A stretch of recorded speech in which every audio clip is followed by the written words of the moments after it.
These are the 5 cryptocurrencies that I think have got great potential in the month of October. Assuming, of course, that Bitcoin doesn't decide to nuke and screw us all over. It does that sometimes, but if it doesn't, then these are the coins to be watching. My name's Lark. Every day I make videos talking about cryptocurrency investing, so if that's a topic you would like to learn some more about, make sure you subscribe to the Lark Davis channel, tap on the thumbs up button for the YouTube algorithm, and click on that notification bell so that you know when I put out a new video. By the way, every single week my team and I produce Wealth Mastery. This is a cryptocurrency investor report designed to help keep you ahead of the curve. Every single issue, you're going to get a deep dive altcoin report, a step-by-step DeFi tutorial, top-tier technical analysis, trending coins, token sales, airdrops, and much, much more, all for less than $10 a week. Use the link down below in the description where you can learn more about becoming a member today. First coin, Solana. Now I know Solana had that whole the chain kind of shut down for like half a day thing last month, but the market didn't really care all that much about them. And yeah, I know Solana's down quite a bit from its all-time high, but the rest of the market is kind of bleeding out right now. We've been going through this whole fear trend with the China FUD, and then the China FUD again, and then the SEC FUD, and then the SEC FUD again. It's just the same stuff repeated over and over again in the cryptocurrency market, freaking everybody out. But I think Solana is a powerful blockchain. It's been able to rise up to the top 10 coins. And I think that the ecosystem, as well as the primary asset, still have a lot of juice left in them during this bull run. Now, one thing that's getting me very excited about Solana right now, NFTs. We are seeing a lot of NFTs launching on Solana these days, and we're starting to see a lot of NFT infrastructure coming into play here. Now, Burnt Finance is a new infrastructure play for the NFT markets on Solana. Now, it hasn't launched yet, but it's coming very, very soon. They've been doing some closed testing of it with the public at the moment. We don't have the wider app available yet, but I think it will be available soon. This is going to be like the open sea of Solana. So this is definitely something to keep an eye out for. But the whole NFT craze that's been happening on Solana is very serious. We've seen people flipping NFTs for insane gains over on Solana, showing that Solana is providing the kind of NFTs that people want to buy and want to use to make money off of.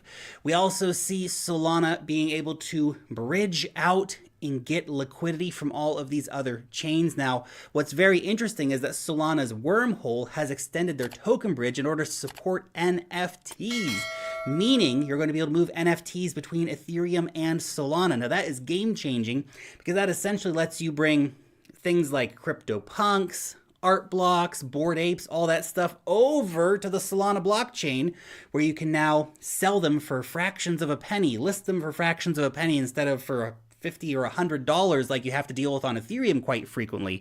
So that is really, really cool to see this kind of interoperability coming into play for Solana and NFTs. Then, of course, we have the fact that the ecosystem is continuing to attract a lot of attention, and it's understandable why. I mean, I've been doing a lot of farming over on Solana. I've been farming on Mercurial Finance, I've been farming on Port Finance, I've been farming on Saber Finance via the Sunny Finance aggregator. Orca is also another interesting one that I've been keeping an eye on. If the rates drop too much on one of the other platforms, I'm going to jump over there and farm some Orca tokens as well. But you see the big money investors are starting to get involved here as well. So Orca Finance, it's a decentralized exchange on Solana. They've just had a big $18 million Series A funding round led by Polychain Capital, Three Arrows, and some other big VCs, including Coinbase Ventures. That's absolutely massive, as well as the official Solana account too. So that's incredible. We're seeing a lot of big money coming into the Solana ecosystem, which means don't fade this ecosystem. I think it's got a lot left in it. Next up is Polygon. Polygon, man. Polygon, the main asset, the Matic asset, has been struggling to get that price momentum built back up again. We got up over $2 a few months ago, and ever since then, we've just been stuck above $1, which is nice. but we haven't been able to pick up new momentum, push on to capture a new all-time high yet. But man, there's a lot of stuff going on for Polygon. I am still bullish on Polygon. I still have a huge bag of Polygon sitting around that I'm not selling until the prices go, I think, quite a bit higher. I would love to see us at $5 before I start taking some more profits on my Polygon bag. Now, here's some very big things that are happening right now in the Polygon ecosystem. So this is a big milestone for Polygon. So Polygon had more daily active users than Ethereum for the first time ever. So Matic had 351,000 daily active users compared to Ethereum's 326,000 daily active users. And it makes sense. I understand why. When you go over and use Polygon, you can use basically all the same great stuff that you can use on Ethereum, but for a fraction of the cost, which is, of course, very, very cool. Now, I know we have lots of layer 2 stuff coming out for Ethereum. We have Arbitrum. Arbitrum is getting a lot of attention. It's got a lot of stuff launching on it, but Polygon is still out here. It's the biggest sidechain right now by far for Ethereum. So it's part of the layer 2 infrastructure of the Ethereum network. And of course, they also bought Hermes recently, which is a layer 2 scaling solution, much more like Arbitrum or Optimism is.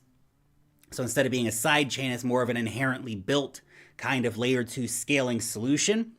They bought that. That's now part of the Polygon ecosystem as well. So that's really cool. Very interoperable with the Hermes network coming into play here as well. So it's a nice feather in the cap for Polygon. Polygon also teaming up with Ernst & Young for their Nightfall. So basically, we're going to have Polygon Nightfall, which is a privacy-focused roll-up. So again, more scalability.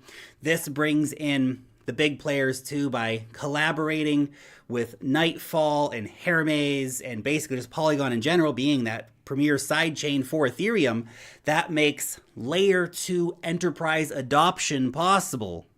That's a big deal for Polygon, and Polygon is well situated with Ernst & Young as a partner on this.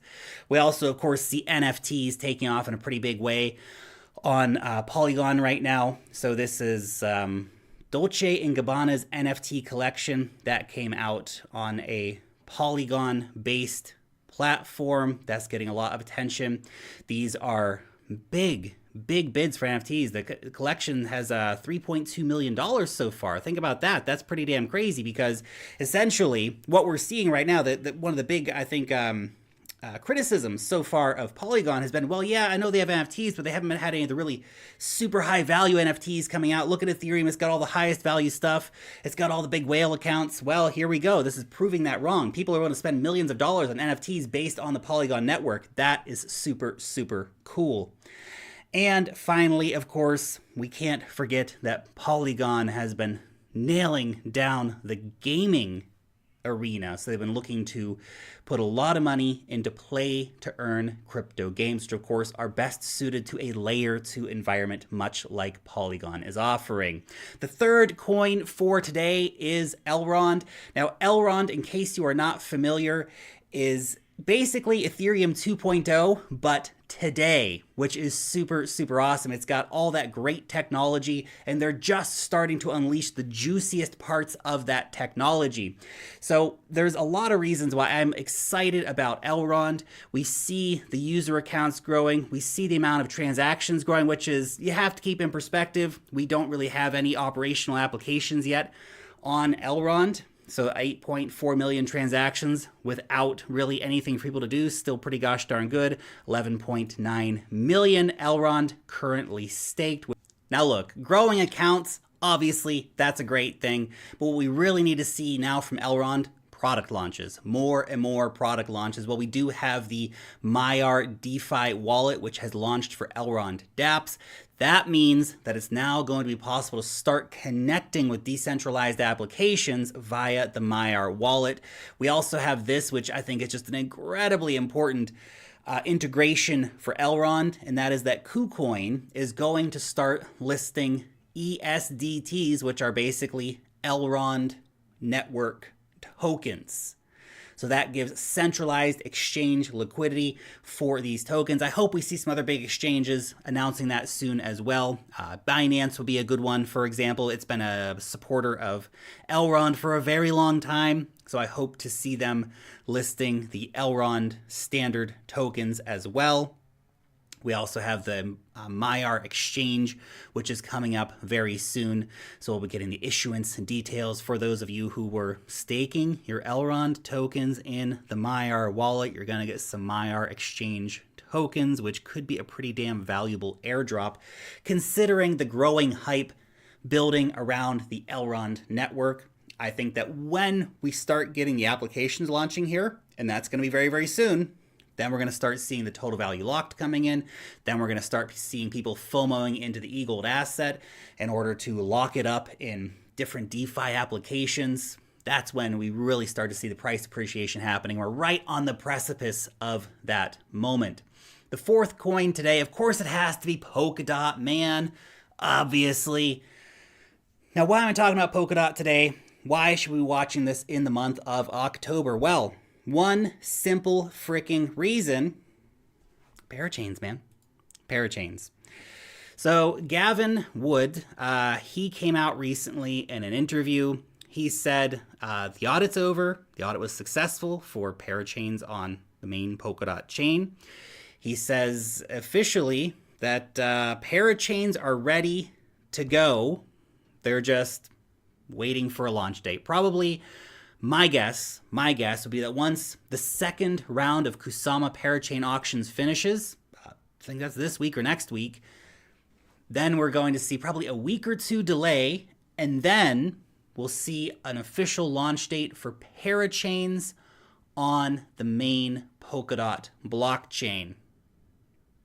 That's just a guess. I'm pulling it straight out of my butt, but I think it's coming really, really soon. And once that gets announced, I think that's going to be a very bullish announcement for Polka Dot, and that we're going to see the Polka Dot asset rally into that first parachain auction. Obviously, if we see the success that Moon River had with any of the coming Polka Dot auctions, that's going to be very bullish for Polka Dot. Probably see a bit of a sell the news event as well after the first parachain auction, but still, until that happens, in the lead up to that, I think it's going to be a very, very bullish time. And I feel like that announcement's coming any day now.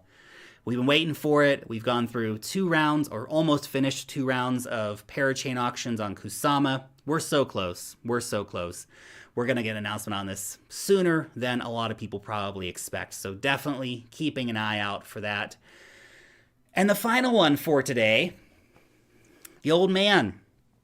Old man Bitcoin. Now, why the heck would I put up Bitcoin here? Well, Bitcoin, of course, is the wild card right now because of this.